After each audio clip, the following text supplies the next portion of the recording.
Señor nos ha reunido, nos ha dicho, sigue reuniendo miembros de doctrina. Vamos a decir miembros de doctrina porque la doctrina es la que nos edifica, la doctrina es la que nos redarguye, la que nos hace mantener en la línea correcta que la tenemos que ir, que es nuestro nivel de vida. Amén. Nosotros sabemos que no reinventamos la rueda, ¿verdad? Una frase que oí esta semana me gustó mucho. No reinventamos la rueda ya está inventada, pero lo que se hace es buscar que esa rueda camine como debe caminar, rodar como debe rodar, y si es caso lubricar, pero ya la rueda está inventada. Lo mismo pasa con el Evangelio. Nosotros no vamos a predicar un nuevo Evangelio, nosotros vamos a predicar el Evangelio que está aquí en la Biblia, el Evangelio de los apóstoles y profetas, siendo nuestro Dios Jesucristo la piedra angular. Entonces sabemos que no podemos reinventar ni agregar nada al Evangelio, pero tampoco vamos a permitir que le agreguen costumbres y doctrinas erradas que están contra la palabra de Dios. ¿Amén? Y ese es el objetivo, que la visión que nos han dado nuestros señores en esta iglesia, que es de mantener la sana doctrina, de llevar la doctrina tal como nos ha dado nuestro Señor Jesucristo. No pretendemos presentar un evangelio nuevo, no, ni un evangelio nuevo, pero tenemos que enseñar el evangelio que está en la Biblia, sin adiciones, sin costumbres, sin falsas enseñanzas. Un evangelio fundamentado en la enseñanza de los apóstoles y profetas, siendo nuestro Señor Jesucristo la piedra angular. Amén. Amén. Si nosotros empezamos a analizar los personajes bíblicos, sabemos que las personas más bendecidas de la Biblia no son las que no pidieron nada. ¿No se han dado cuenta? Son personas que nunca pidieron nada. La Virgen María, una persona muy bendecida, y ella nunca pidió nada. Al contrario, cuando el ángel se le presentó y le dijo que iba a concebir un niño, ella lo único que dijo es: hágase en tu sierva como tu voluntad. El apóstol Pablo también, cuando el Señor Jesucristo se le presentó, se le reveló, le dijo: ¿qué quieres que haga? No pidió nada. Entonces, la bendición de nosotros va cuando nosotros no pedimos nada, sino que esperamos que la misericordia de Dios nos alcance con base en el cumplimiento fiel de su palabra y de su voluntad. Tenemos que buscar siempre su voluntad, porque lo que Dios quiere darte siempre es mejor que lo que tú o yo le podamos pedir. Siempre va a ser mejor. Lo que usted le puede pedir, que será salud, dinero, bienestar económico, Cristo le pide mejores cosas que eso que usted le puede pedir. Entonces simplemente pongamos en manos de Dios para que Dios sea el que nos dé todo lo que nosotros necesitamos. No le pidamos cosas al Señor materiales, pidámosle más bien nos redarguya para seguir adelante, para conseguir el blanco, no nos desviamos de su palabra, y eso es lo que el Señor quiere, que no nos desviemos de su palabra. Y la palabra dice: buscar el reino de Dios y su justicia, que las demás cosas vienen por añadidura. Entonces no quitemos la mirada del blanco, que es lo que el Señor quiere. La pregunta es: ¿qué estarías tú dispuesto a darle al Señor para que Él te dé lo que Él te quiere dar? El Señor nos quiere dar muchas cosas, ¿verdad? Pero nosotros tenemos que darle algo a cambio. El Señor en todo momento está pidiendo nuestro corazón. Dice: dame, hijo mío, tu corazón. ¿Por qué nos pide el corazón? Porque el corazón es que manda los malos sentimientos, ¿verdad? Los pleitos, las envidias, las contiendas, nacen del corazón. Por eso dice: dame, hijo mío, tu corazón. ¿Por qué quiere decir eso? Dame, hijo mío, tu corazón. Que cumplamos sus mandamientos. A medida que nosotros cumplimos los mandamientos, protegemos nuestro corazón y empezamos a caminar con camino apresurado y camino firme hacia los brazos del Señor. La Biblia nos enseña cuáles son las doctrinas esenciales en la fe cristiana, ¿verdad? Hay muchas que son doctrinas esenciales. La deidad de Cristo es una doctrina esencial. Muchas doctrinas esenciales, una de ellas es la de cómo se debe recoger las ofrendas, los diezmos. ¿Qué doctrina nos enseña Dios actualmente, ¿verdad? También hay doctrinas como la de reprender, atar, ligar, para qué las presenta Dios en la Biblia. Entonces, esta noche nos vamos a dedicar precisamente a combatir la falsa doctrina. Como dijimos, no reinventamos el Evangelio.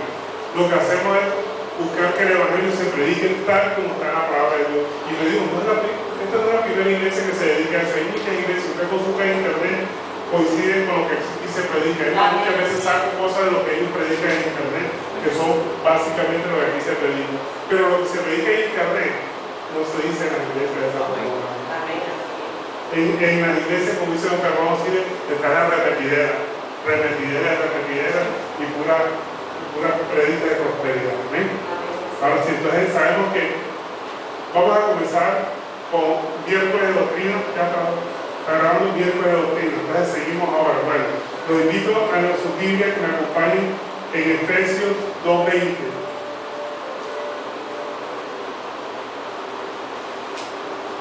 Efesios 2:20. Este es el fundamento del Evangelio de Cristo. Aquí vamos a ver cuál es el fundamento del Evangelio de Cristo. Dice, edificado sobre el fundamento de los apóstoles y profetas, siendo la principal piedra del ángulo Jesucristo mismo. ¿Sí? No nos vemos desviar de esa visión. La predicación de los apóstoles y profetas, siendo los primeros Jesucristo, la piedra angular de toda la doctrina. Esa es la doctrina verdadera, el Evangelio de nuestro Señor Jesucristo. Precisamente el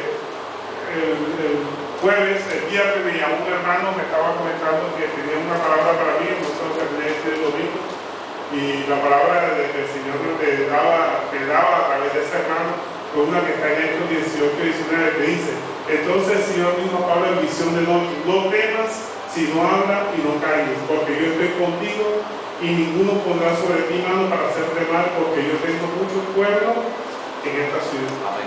Me confirmó lo que estamos hablando aquí, lo que predicamos aquí, que no es nuevo, que no es mío.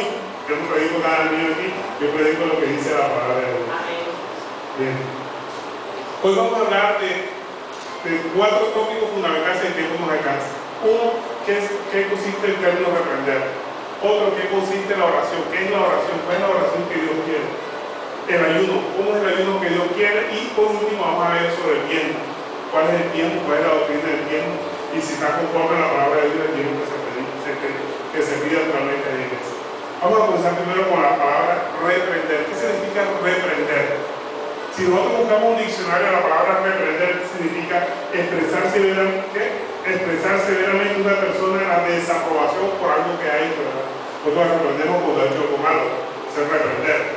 También llamarle la atención a una persona cuando ha hecho algo que nosotros desaprobamos, la reprendemos. Mira, no hagas más esto, ¿verdad? Siempre lo reprendemos con una frase. Regañar, ¿verdad? También significa regañar a una persona. Corregirla, amonestarla por algo que malo que está haciendo, ¿verdad? Nosotros desaprobamos que la persona se pueda reprender. Reprender a un niño, ¿verdad? Mira, no hagas esto, haz la tarea, no veas tanto televisión, o no estés tanto en internet, o tanto en el celular. Usted está reprendiendo. La pregunta será que podemos reprender a otro demonio. ¿Usted puede regañar a un demonio? Alguno dirá, pero es que a mí me funciona, yo reprendo a los demonios se van. Bueno, no todo lo que funciona está conforme a la palabra de Dios. Poner una vela para alguna persona le funciona, pero eso no es bíblico. Hacer meditación trascendental para alguna persona le funciona, pero eso no es bíblico. O sea, no todo lo que funciona está conforme a la palabra o viene de Dios. El decir que una cosa funciona no quiere decir que viene de Dios. Reprender para algunos le funciona. Reprende demonios y los demonios se van. Ah, yo lo reprendí y se fue. Funcionó. Será de Dios. Yo creo que se están burlando de ti y después vienen otra vez. Están haciendo de creer de que se fueron. Y están ahí porque ellos no lo pueden reprender, hermano. Ellos están para hacer el mal. La Biblia que nos ha mandado a hacer, echar fuera. ¿Qué es echar fuera? La expresión echar fuera es expulsión, ¿verdad? Significa expulsar. Sancionar a una persona de un país cuando la echan fuera de un país, ¿verdad? Para que retorne al país donde ella es. Cuando nosotros echamos fuera un demonio, lo estamos mandando para que el Señor quiera mandar a los que ellos vinieron. Pero nosotros decimos que ya para lo mismo, no, eso lo decide el Señor. Simplemente la palabra dice echarlo fuera. ¿Sí? Con la prohibición de que regrese. Cuando lo echamos fuera, inmediatamente está la autoridad implícita de que lo echamos fuera. Pero vamos a ver de dónde viene esa frase. Si nosotros tenemos autoridad para reprender un demonio, miramos con la palabra de Dios. Miren lo que dice Lucas 9:11. Aquí hemos la potestad que, nosotros tenemos que mirar qué derechos le dan a los apóstoles y qué se le da a la iglesia. Hay que diferenciar qué cosas son para la iglesia, qué cosas son para los apóstoles, qué cosas son para Israel, qué cosas para la iglesia. Tenemos que diferenciar cada una de estas características. Entonces, en Lucas 9:11 se le está hablando a los apóstoles. Le dice al hermano, le está hablando a los apóstoles. Miren lo que dice Lucas 9, verso 1. Dice, habiendo reunido a sus 12 discípulos, aquí está hablando los apóstoles, les dio poder y autoridad sobre todos los demonios y para sanar enfermedades. Y los envió a predicar el reino de Dios y sanar los enfermos. Aquí vemos una potestad que se le está dando, no a la iglesia. Ojo, no a la iglesia, está diciéndole a los apóstoles, reuniendo a sus 12 discípulos, también los 12 apóstoles. Les dio Lucas 9, verso 1. Le dio autoridad sobre todos los demonios para tratar enfermedades. Por aquí se la dio a los 12 apóstoles. Y eso lo confirma Mateo 10.1. Miremos Mateo 10.1 también. Esa autoridad se la está dando a los apóstoles, no a la iglesia. Miren lo que dice Mateo 10.1.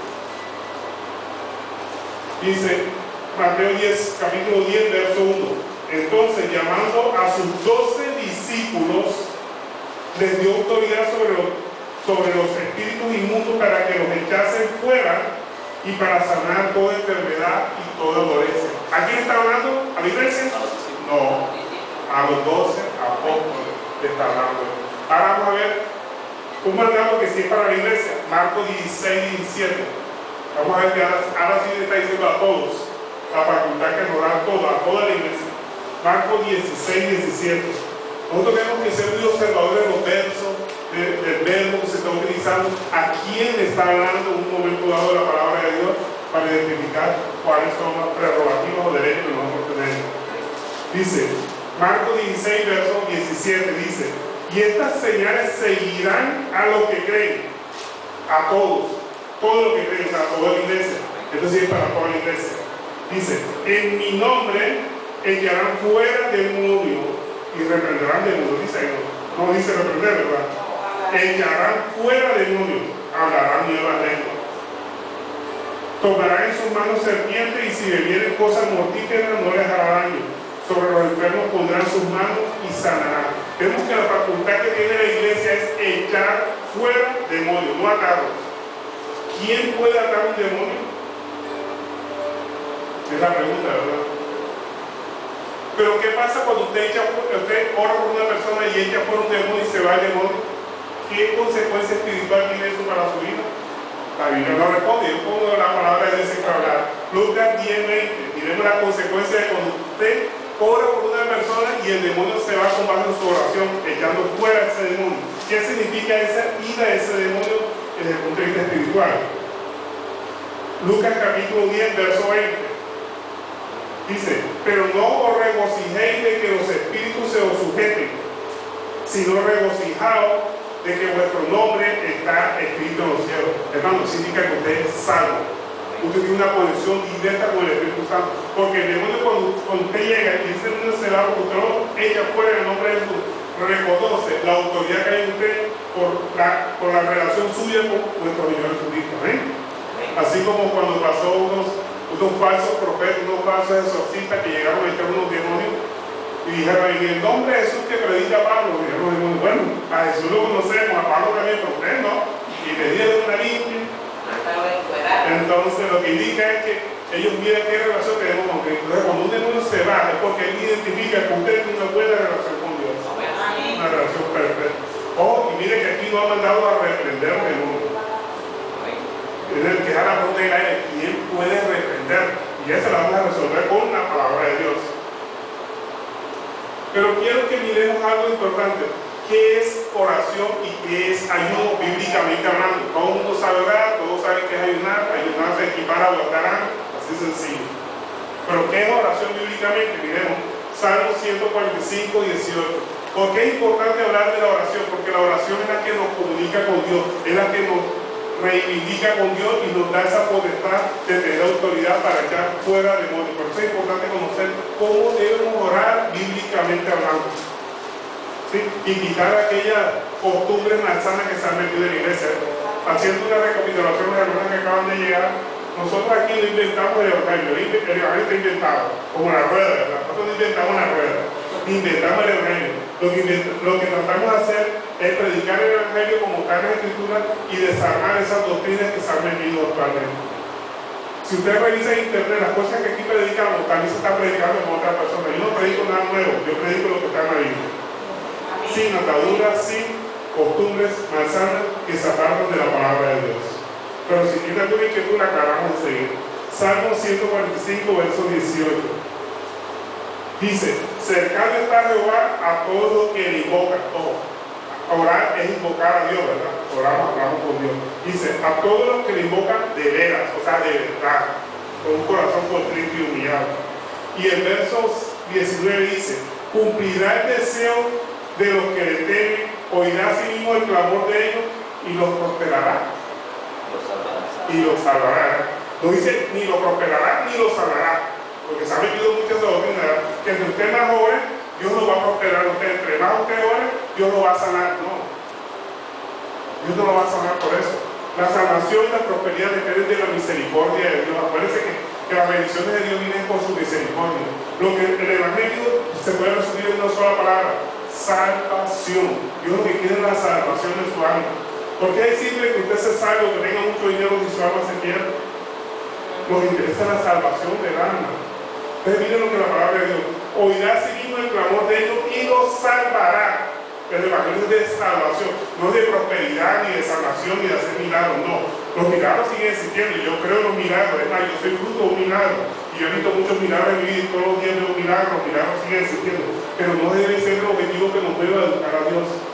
No debemos buscar a Dios por los milagros, debemos buscar a Dios de los milagros y de narrar los milagros que nosotros necesitamos en nuestra vida. Si nosotros buscamos a Dios, Él se encarga de nuestra vida. Aquí hay un milagro financiero, yo he recibido muchos milagros, pero no busco los milagros, lo busco a Él y Dios hace los milagros. Eso es lo que tenemos que hacer, buscarlo a Él y Dios se encarga de nuestra vida. Dios se encarga de poder de nuestra vida, de nuestras relaciones familiares, de nuestra salud, de todo, pero buscándolo a Él, no buscando a Dios los milagros. Imagínese usted que su hijo, su familiar o lo que depende de usted lo buscara por el dinero que usted le pueda dar. Usted no se sentiría mal. Que el hijo mío me busque nada más porque necesita plata. Cuando está bien de plata ni siquiera me mira. No. Quiero que me busque por lo que yo sé de su padre. Y yo me encargo de pagarle sus gastos. Entonces así dice el Señor. Quiere que lo busquemos por lo que Él es y Él se encarga de hacer un milagro, de satisfacer nuestras necesidades. Es más, lo que nosotros le podamos pedir a Él y lo que nosotros creemos necesitar, el Señor dice, no, yo te voy a dar algo mejor de lo que tú me estás pidiendo. Búscame a mí y yo te daré algo mejor de lo que tú me pides. Hacemos la pregunta inicial, que era, ¿qué estarías tú dispuesto a darle al Señor si tú supieras que Él va a satisfacer tus necesidades? ¿Qué estarías tú dispuesto a darle? No estamos hablando de dinero. El Señor siempre habla de tu corazón. Él te pide tu corazón. ¿Por qué nos pide el corazón? Porque el corazón emana un malos sentimientos, ¿verdad? La violencia, la envidia, los chismes, las murmuraciones de madre. Por eso dice, dame, hijo mío, tu corazón. Pero ¿cómo le damos nosotros el corazón al Señor? Cumpliendo sus mandamientos, cumpliendo su palabra. Entonces estamos entregando nuestro corazón. Y eso es lo que Él quiere, que le demos nuestro corazón. Entonces, vemos que la oración nos acerca a Dios, y en la medida que nosotros nos acercamos más a Dios, empezamos a tener autoridad para echar fuera demonios. Pero en la medida que nosotros oremos. ¿Y qué es ayunar? Siempre que hablamos de ayuno, equiparamos a aguantar hambre, ¿verdad? No voy a desayunar, no almuerzo, y por ahí como las 3 como algo. Eso es ayunar. No, eso no es ayunar, eso es aguantar hambre. ¿Quién nos define qué es ayunar? La Biblia, yo no. Isaías 58:6, vamos a ver qué dice la Biblia, ¿qué es ayunar?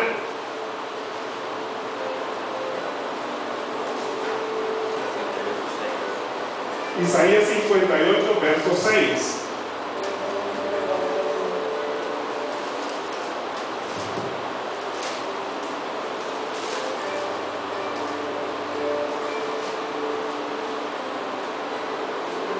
Un amigo de lo decía.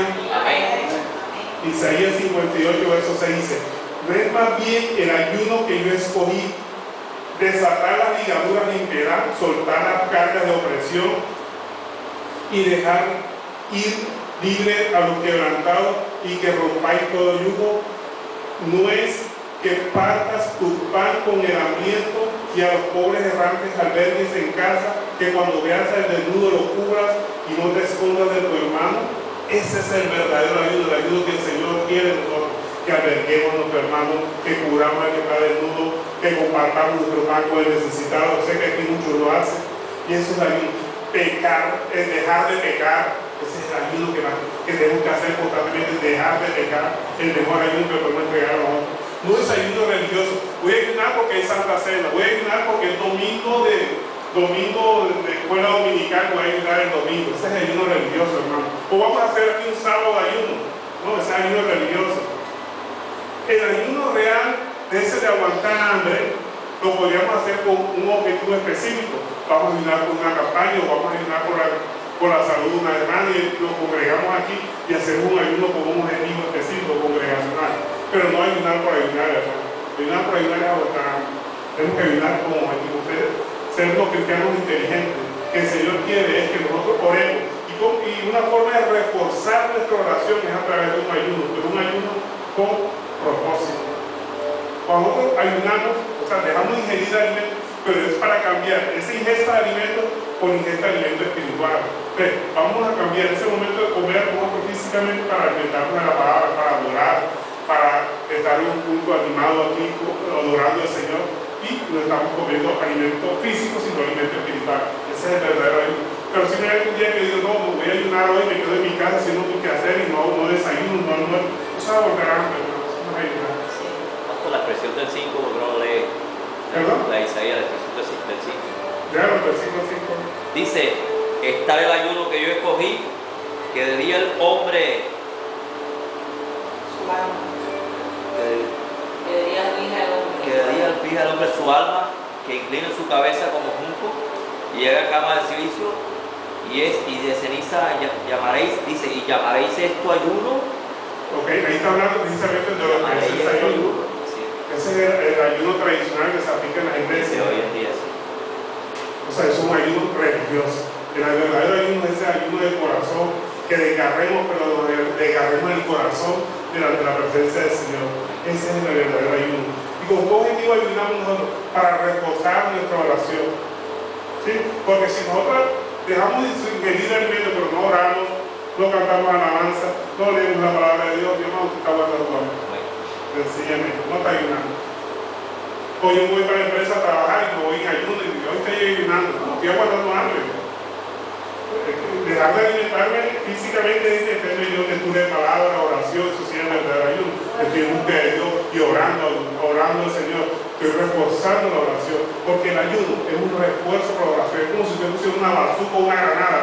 Si usted tira la granada aquí, explota, pero si le pone una bazuca llega más lejos. ¿Sí? La ayuno es como una bazuca, hace que esa oración llegue con más fuerza al centro de Dios. Hay dos formas de reforzar la oración. Una de ellas es el ayuno, la otra es la vigilia. Nosotros dejamos de dormir hasta altas horas, pero leyendo la palabra de Dios, adorando al Señor, no viendo televisión. Eso no es. Así es. Eso es vigilia. O algunas iglesias que cogen que ponen a jugar dama, a jugar dudo a en la noche para no dormirse. Eso no es vigilia. Que juegos al azar en la iglesia, imagínense ustedes. Y te están engañando ante Dios. Ahora, ¿qué no es oración?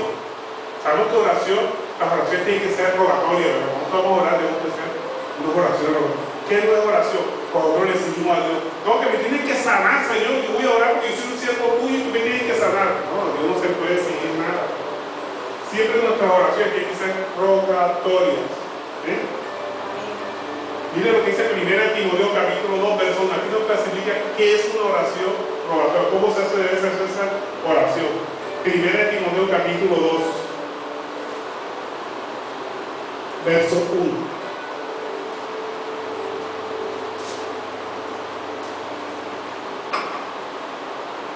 Una vez vi a un evangelista que decía, el Señor me tiene que oír a mí porque aquí yo vengo predicando su palabra de hace años y yo cumplo su palabra y entonces el Señor me obedece todo lo que yo digo. Él es Dios de Dios. 1 Timoteo capítulo 2, verso 1. Dice, exhorto ante todo que se hagan rogativas, oraciones, peticiones y acciones de gracia por todos los hombres. O sea, todas nuestras oraciones tienen que ser rogativas. O sea, Señor, te pido que me sanes si es tu voluntad, Padre. Si es tu voluntad. Siempre agreguemos esa palabra, si es tu voluntad. Pidamos, pero dándole la opción de que él diga sí o no. Pero no exigir, a Dios no le podemos exigir nada. ¿A cómo oraba nuestro Señor Jesucristo? Padre, si quieres quítame esta copa, pero no se haga como yo quiero, sino como tú. El mismo hijo le dijo así. Nos enseña que nuestra oración siempre tiene que darle la opción al Señor que se haga su voluntad, no la mía. Siempre. Y la Biblia nos enseña muchas formas de orar, ¿verdad? De esa forma. De no orar hipócritamente para que nos vean, ¿verdad? Que oramos bonito. Esa es una oración hipócrita.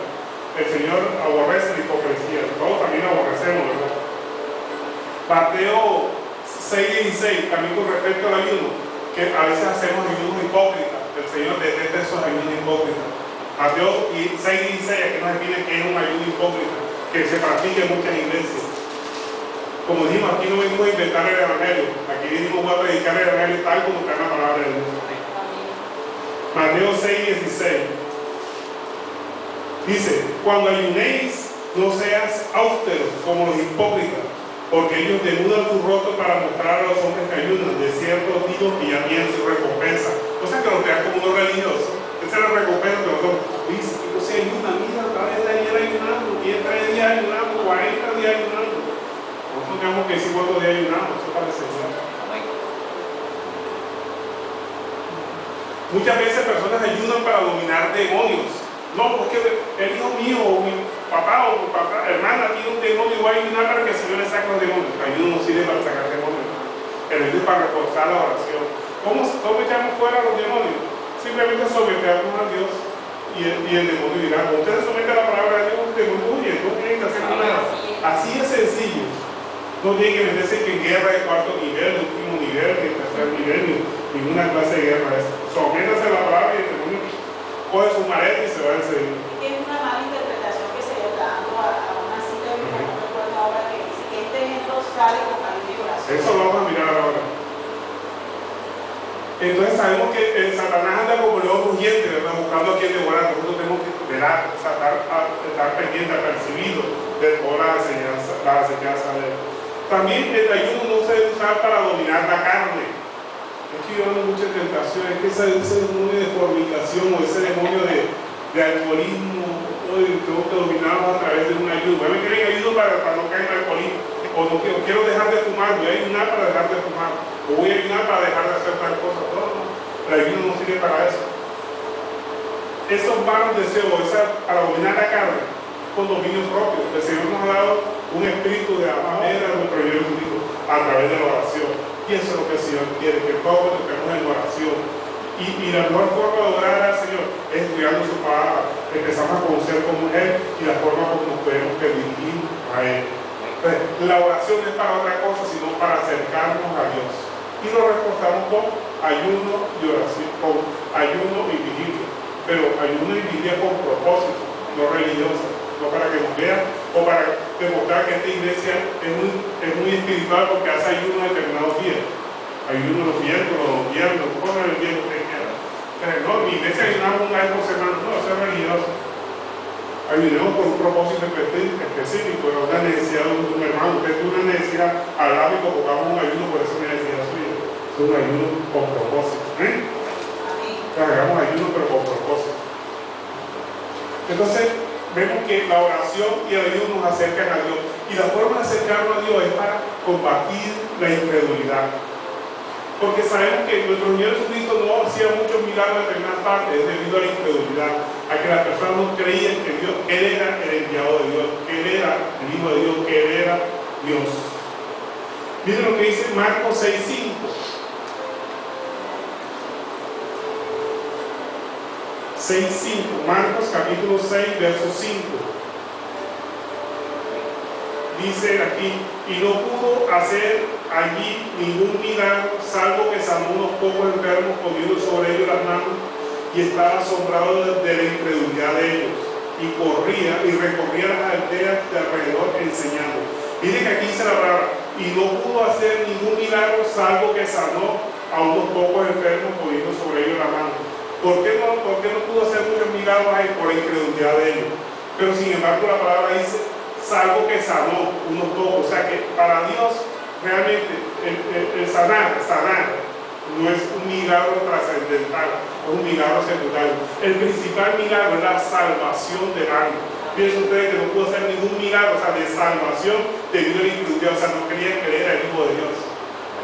Entonces, dice la palabra, no pudo hacer ningún milagro, salvo que sanó, o sea, un milagro de menor grado, la salvación. El mejor milagro que puede haber en tu vida es la salvación de su alma, la salvación de su familia. Ese es el objetivo del Evangelio. El Evangelio no es un Evangelio de prosperidad ni de sanación, es un Evangelio de salvación. ¿Sí? tenemos que tener en cuenta eso, que es para salvación. Y la sanación, la prosperidad, eso depende de la misericordia de Dios. No estoy diciendo que Dios no haga milagros, Dios sigue haciendo milagros. Aquí hay muchos milagros cada rato. Si yo le pongo suelta el micrófono aquí, cada uno me va a decir milagros. Y si le pongo a decir los milagros que Dios ha hecho en mi vida, dejo de predicar y pongo a decir los milagros que Dios ha hecho en mi vida. De sanación, de prosperidad, de todo lo que hace milagros. Dios sigue haciendo milagros, pero yo no busco a Dios por los milagros, busco a Él por lo que Él es. Y Él se encarga de los milagros. Esa es la idea que yo le quede recalcar. No estoy en contra de los milagros. Sé que Dios sigue sanando, Dios sigue haciendo prosperidad, Dios le sigue sus finanzas se van a activar, pero no lo busque por eso, busque por lo que Él es. Gloria a Dios.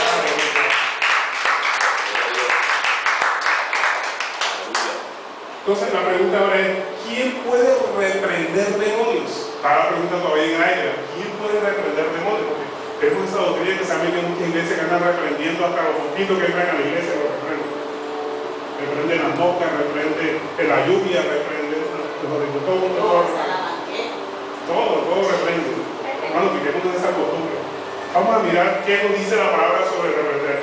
Mateo 17, verso 14.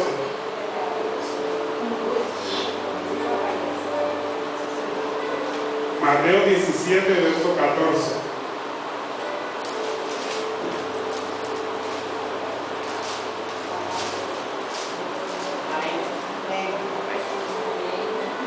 Dice, cuando llegaron al gentío, vino a él un hombre que se arrodilló delante de él diciendo, Señor, ten misericordia de mi hijo que es lunático y padece muchísimo, porque muchas veces cae al fuego y muchas en el agua. Y lo he traído a tus discípulos, pero no le han podido sanar. Respondiendo Jesús, dijo, oh generación incrédula y perversa, ¿hasta cuándo he de estar con vosotros? ¿Hasta cuándo os he de soportar? Traedlo acá. Y reprendió Jesús al demonio, el cual salió al muchacho, y éste quedó sano desde aquella hora. Viniendo entonces los discípulos a Jesús aparte, dijeron, ¿por qué nosotros no pudimos echarlo fuera? Jesús le dijo, por vuestra poca fe, porque de cierto os digo que si tuviera fe como un grano de mostaza, diría a este monte, pásate de aquí para allá y se pasará, y nada os será imposible. Pero este género no sale sino con oración y ayuno. Y de aquí viene una falsa doctrina que se ha metido en la iglesia. Dice, este género de demonios sale con oración y ayuno. O sea que la oración y el ayuno sirve para sacar demonios. Falso. Eso no está hablando de la palabra de Dios. Si usted mira, aquí está hablando de incredulidad. Dice, este demonio no pudo salir por su incredulidad. Dice, ¿hasta cuándo los tendré que soportar por la incredulidad de ustedes? Entonces, cuando dice, este género no sale, sino con oración y ayuno, se refería a la incredulidad de ellos, los demonios. Los demonios no hay género. Los demonios son uno solo. Nosotros tenemos que identificar a los demonios y hablar con demonios. Lo único que podía hablar con demonios era nuestro Señor Jesucristo. Nosotros no estamos llamados a hablar con demonios ni a identificar qué clase de demonio es, que es un demonio grande, que es un demonio pequeño, que entonces se llama fulano. Nuestra facultad es echar fuera. Quien podía reprender al demonio, regañarlo, era nuestro Señor Jesucristo. Él lo reprendió. O sea, él lo reprendió y lo echó.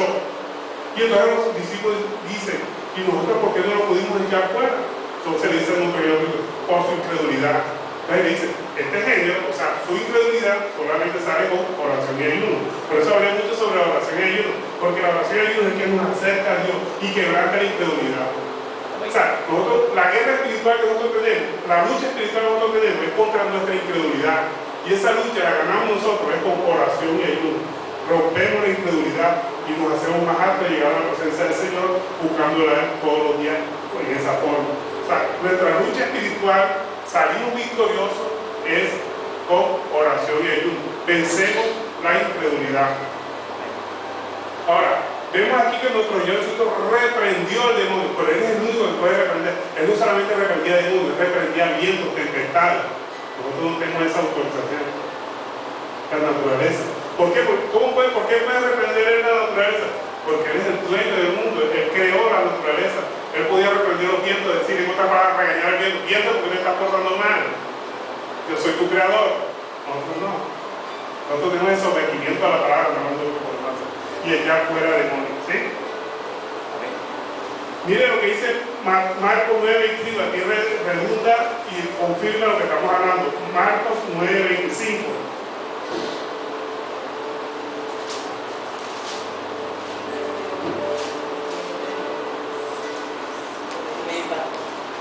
Marcos 9:25 dice: y cuando Jesús vio que la multitud se agolpaba, reprendió al espíritu inmundo diciéndole: espíritu sordo y mudo, yo te mando, sal de él y no entres más en él. O sea, vemos las dos funciones que hizo nuestro Señor Jesucristo: reprendió y echó fuera. Nosotros nada más tenemos la facultad de echar fuera, no de reprender. Reprender es regañar, llamarle la atención, decir algo: esto que estás haciendo está mal. ¿Cómo le vamos nosotros a llamar la atención a un demonio si la función debe hacer el mal? Nuestra función es echarlo fuera en el nombre de Jesús, con base en la autoridad que Dios nos ha dado. ¿Sí? El que puede reprender es nuestro Señor Jesucristo. O vuelve y reprende. El demonio no se va a repetir. Él nunca se va a reprender. Usted puede reprender, gracias por su anotación. Usted reprende a un hermano que está en pecado o que está haciendo algo malo o algo indebido con el objeto de que se convierta, de que se arrepienta de su pecado, ¿verdad? Pero usted va a reprender a un demonio: mira, no hagas eso, eso es malo ante los ojos de Dios, para que le interesa. Así es. Nunca se va a arrepentir, gracias por su anotación. Amén. Usted reprende con la intención de que la persona cambie su manera de actuar. Usted reprende a su hijo si está tomando: oye, no tome, mire que es malo, para que cambie su actitud. Amén.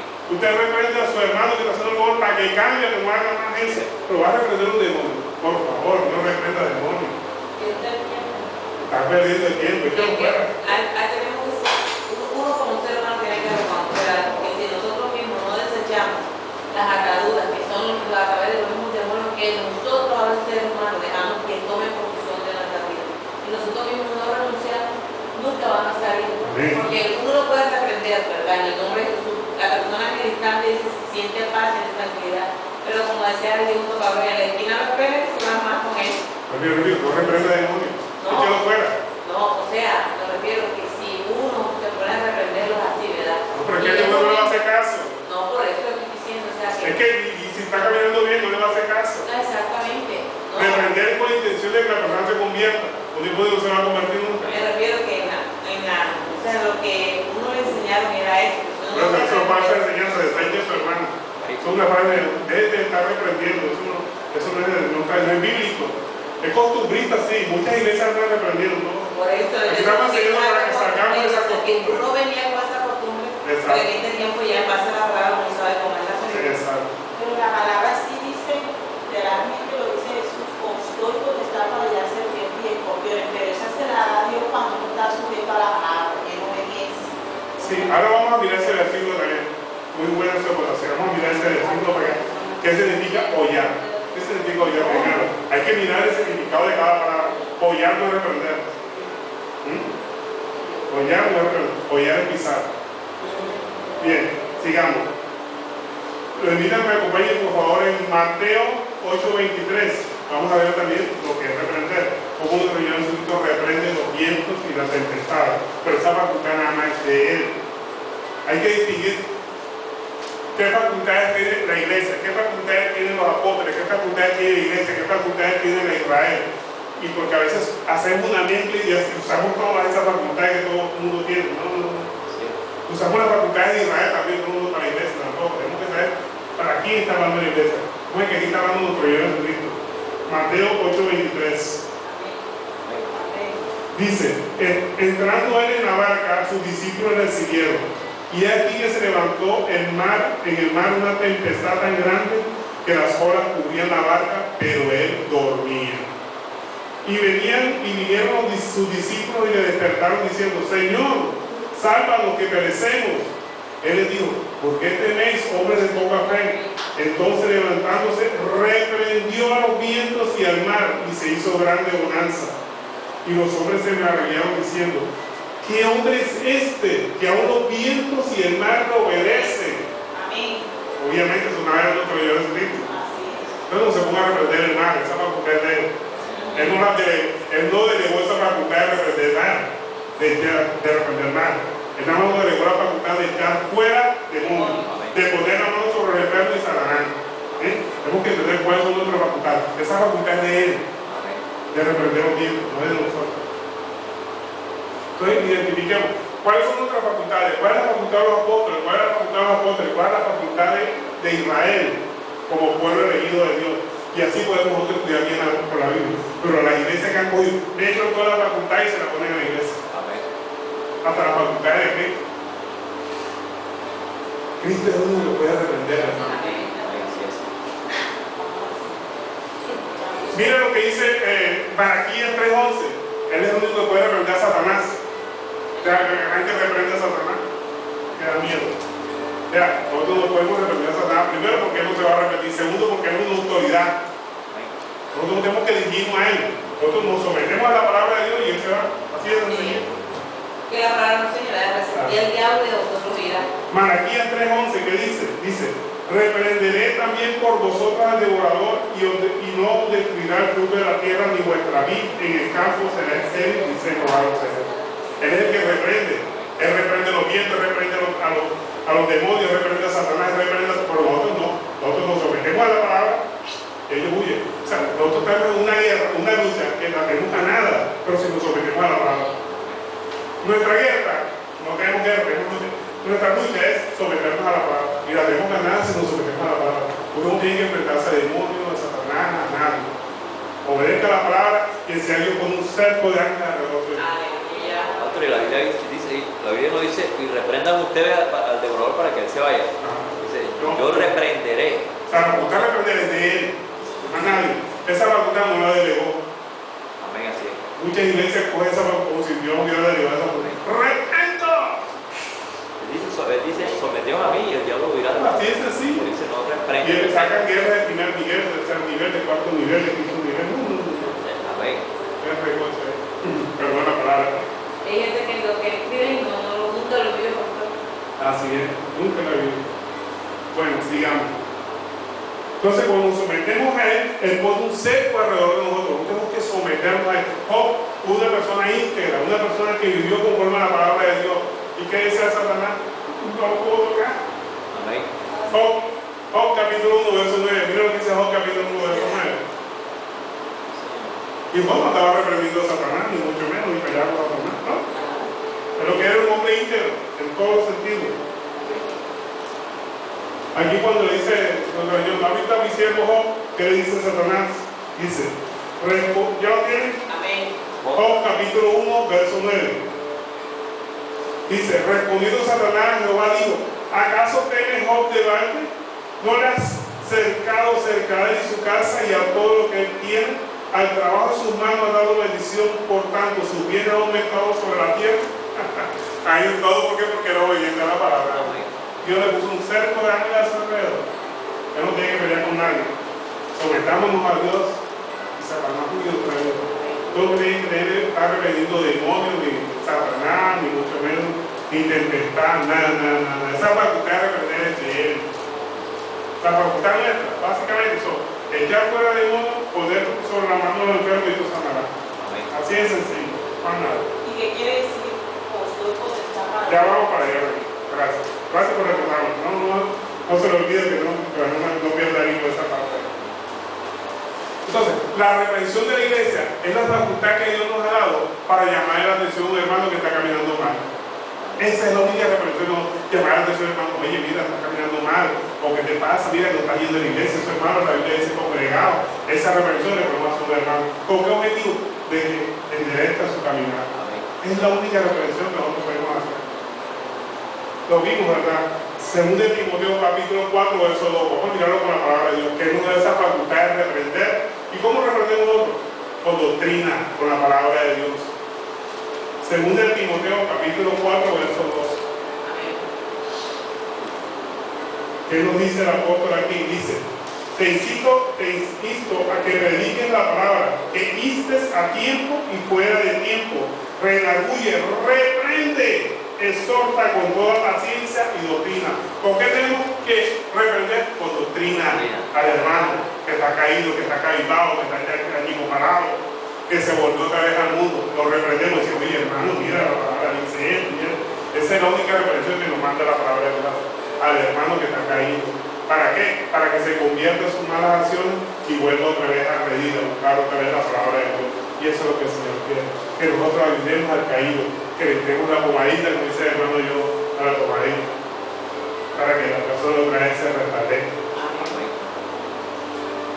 Entonces el Señor lo que quiere es que nosotros reprendamos al hermano cuando está caído. ¿Por qué? Porque sabemos que el que busca al final del tiempo es Jehová, la verdad. Pero cuando él busque, ya no habrá tiempo de arrepentimiento. Entonces nosotros ahora podemos buscar al hermano, pero con justo juicio, conforme a la Escritura, buscando siempre el arrepentimiento de la persona, que la persona vuelva otra vez a reír, que vuelva otra vez a caminar por donde estaba caminando antes.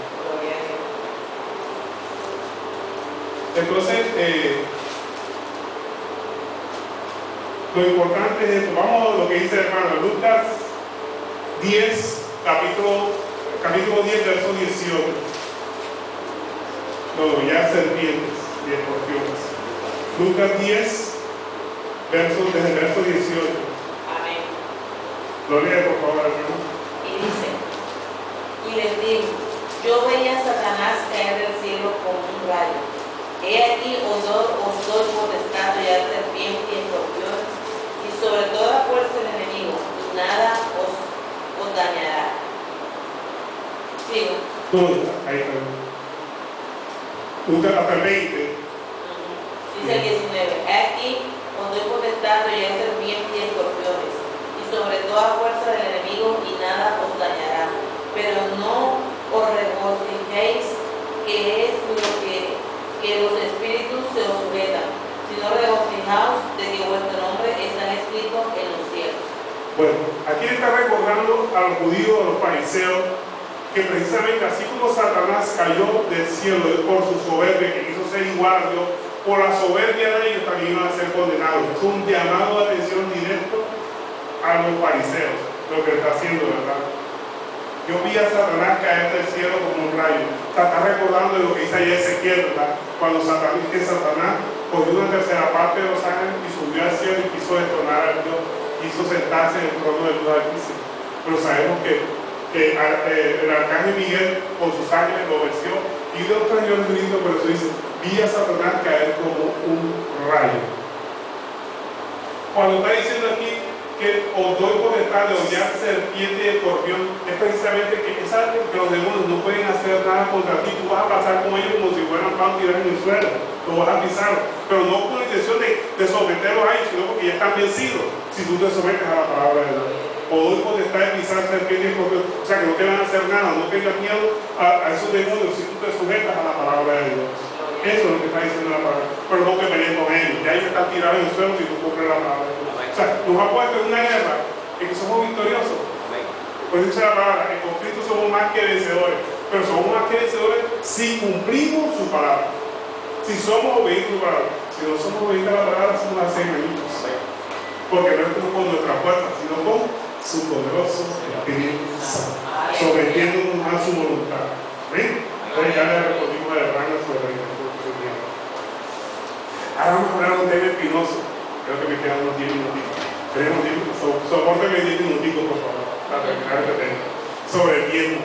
Un tema trascendental que se ha hablado mucho, que se discute que porque aquí no pedimos diezmo, que el diezmo, las personas están obligadas a dar diezmo, no que sí, que no, en fin. La posición que hemos mantenido en esta iglesia es la posición de la Biblia. ¿Cuál es el plan de prosperidad que Dios nos ha dado para la iglesia? El plan de prosperidad se fundamenta en darle primero a Dios. ¿Qué es lo que pide Dios en nuestro corazón? Dice, dame, hijo mío, tu corazón. Si nosotros le damos nuestro corazón a Dios, Él hará resto. Eso es lo que Él quiere. También la palabra de Dios nos dice, mía es la plata y el oro, ¿verdad? Allá en Mateo 2:8 dice, mía es la plata y el oro, dice Jehová los ejércitos. Pero ¿por qué dice, mía es la plata y el oro? Porque Él quiere que nosotros trabajemos, que estemos dispuestos a trabajar para Él y Él se encargue del resto. Hay iglesias que se pueden hacer rifas para comprar aire acondicionado, para comprar baterías. Oye, están desconociendo el poder de Dios. Si esa obra de Dios, Dios busca la forma de financiarla. Nosotros tenemos que preocuparnos por predicar y Él manda lo demás. Si esa obra es de Dios, Dios la mantiene, porque de Él es el oro y la plata. Él tocará los corazones que tienen que tocar para que esa obra se mantenga y se perfeccione y vaya para adelante. No tenemos que usar los métodos mundanos por Él, de estar haciendo rifas, espectáculos y manda a la gente, quitándole la lana a la oveja que alimentar, que para mantener a la iglesia. Si la obra es de Dios, ella se mantiene. Y el porcentaje que están pidiendo. Ahora vamos para allá. Ahora, ¿qué es lo que quiere el Señor? Que guardemos su palabra en nuestros corazones para que no nos corrompamos, porque del corazón, cuando la Biblia habla de corazón se refiere a la mente, ¿verdad? Del corazón salen los malos pensamientos, las peleas, los malos tratos, los engaños, los homicidios, la borrachera, la embriaguez, salen todas del corazón. Él quiere que controlemos nuestro corazón. Pero Dios quiere que le demos primero a todo, que le demos nuestro corazón. Pero también que le demos a nuestro prójimo, que le demos en todo momento. Pero también el Señor nos dice que ofrendemos. El primer verso que el Señor utiliza en toda la palabra de Dios es la ofrenda para mantener la obra de Dios de acuerdo con lo que haya puesto Dios en su corazón. La primera ofrenda que se da en la Biblia se conoce como la ofrenda de Caín, ¿verdad? Que ellos ofrendaron, Caín y Abel ofrendaron, y de ahí vino un homicidio. Pero como tal, ofrenda exigida o propuesta por el hombre, fue el primer diezmo que se dio, fue el diezmo de Abraham, que fue antes de la ley, el diezmo de Abraham. ¿Y por qué se dio el diezmo de Abraham? Porque resulta que Abraham le secuestra el sobrino, a Lot, le secuestra el sobrino. Entonces viene Abraham y reúne a todos sus hombres y se van a rescatar a Lot. Y cuando rescatan a Lot, que se van en guerra contra el pueblo que había secuestrado al sobrino, ellos ponen un botín, que se llama el botín de guerra. Y viene Abraham y se compromete y le da a Dios, le da a Melquisedec el 10% de lo que había tenido ese botín de guerra. O sea, era un diezmo que él mismo se ofreció, era voluntario, lo dio por una sola vez. Abraham se lo dio a Melquisedec del producido o de lo que comió en esa guerra. La iglesia no tiene que andar en guerra para animar, si fue antes de la ley. El segundo diezmo que establece la Biblia es el diezmo de Jacob, pero un diezmo, un ofrecimiento que hizo Jacob, dice que de lo que me bendiga el Señor, te daré el 10%, pero no hay vestigios en la Biblia que Jacob haya cumplido su promesa. ¿Sí? Son los dos diezmos antes de la ley. Y el diezmo de la ley, un diezmo levítico que fue de carácter obligatorio, que el Señor se lo dio a las 9 tribus de Israel, a las 11 tribus de Israel, para que sufragaran los gastos de una tribu de Israel que no trabajaba, que era la tribu de Leví. Dios estableció el diezmo para ellos.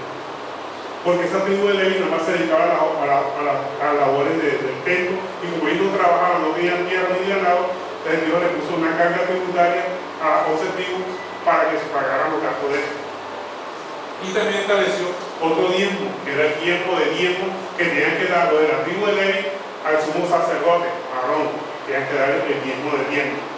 Pero resulta ahora, los levitas no existen, el templo de Israel tampoco existe. ¿Por qué diezmo? Si la ley estableció el diezmo, era para sufragar la tribu de Leví que no trabajaba, los levitas. La tribu de Leví no existe. Ahora, también se da otra clase de diezmo, que era un diezmo de año, que se hacía cada 3 años. Ese diezmo era para sufragar los gastos de las viudas, de los huérfanos, de los forasteros, extranjeros y de algunos levitas. O sea, era el diezmo que se daba cada 3 años. Pero vemos que todos esos diezmos realmente eran una ofrenda que tenían que hacerse en forma obligatoria para sufragar los gastos de los levitas. No quiere decir que la iglesia no tenga que ofrendar, la iglesia tiene que ofrendar, sí, pero una ofrenda de carácter voluntario, no obligatorio, porque ya los levitas no existen. La ofrenda sigue existiendo como tal, pero una ofrenda para la obra de Dios y es una ofrenda voluntaria. Desde el Salmo 96.8 que lo establecieron. Miren lo que dice el Salmo 96.8. Aquí ya se está hablando de una ofrenda voluntaria. Aquí no estamos en contra de nada, al contrario, lo que no estamos hablando es de la forma obligatoria o coercitiva que se le tiene a la iglesia con el diezmo, que le tiene puesto el pie en el cuello de la persona y le dice que si no diezma le están robando a Dios. Ellos son los que le están robando a Dios porque están maltratando al pueblo. Entonces, eso que hacen a veces, por lo menos un ejemplo, de aquí sale una hija, ¿verdad? O sea, otra iglesia, otra congregación. Y lo exigen. Y en cada domingo tiene que haber diezmo de acuerdo a todo lo que sí, eso se basa en eso que dijimos ahora, el diezmo de diezmo, que era que los levitas recogían para darle al sumo sacerdote, pero eso era para una ley levítica, para el levita.